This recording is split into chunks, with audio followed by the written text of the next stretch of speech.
Kewone. Ka koa moa ketrikely bombe anao amin'ny taogno ty.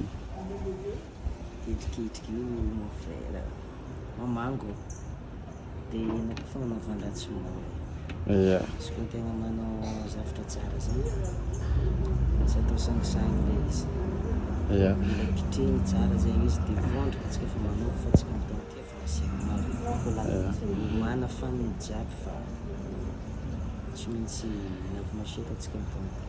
Mpankafy anao tatotato zay somary nijalijaly Kewone nitady nouveau ty satria anao tsy nagnaboaboaka hira dia ino zany mba fampanantenagna amaizanao ho an'ny faninanao tsara ve nivokatra ao sa ny tianao foagna nataonao?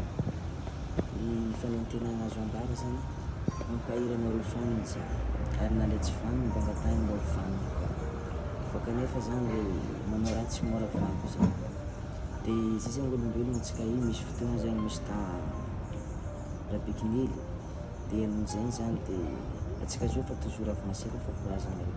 Ya ty question magnitikitiky za farango hela ty Kewone sady maro koa olo atako fa voakitikitiky raha ty anareo artiste baka avaratra io zegny matetiky karaha misy raha mikotrakotrana zay koa fa mahazo toaka ary anao agnisany zany ke fagnontaniagna tiako apetraka anao moa misy tromba sa manankory i raha non antsika mon frère antsika tsisy izy io antsika tsisy izy io mon frère fa hainao boka olombelogno zany dia fotoagna raiky zany misy raha magnively dia igny zany miakatra haromontagna amin'igny karaha zay le izy dia ino zany hainao toaka izy zegny. ya ino zany teny farany amaizanao an'le mpankafy Bon anao? teny farany amaiziko anareo zany le courage anareo fa ho avy ny voatentsika.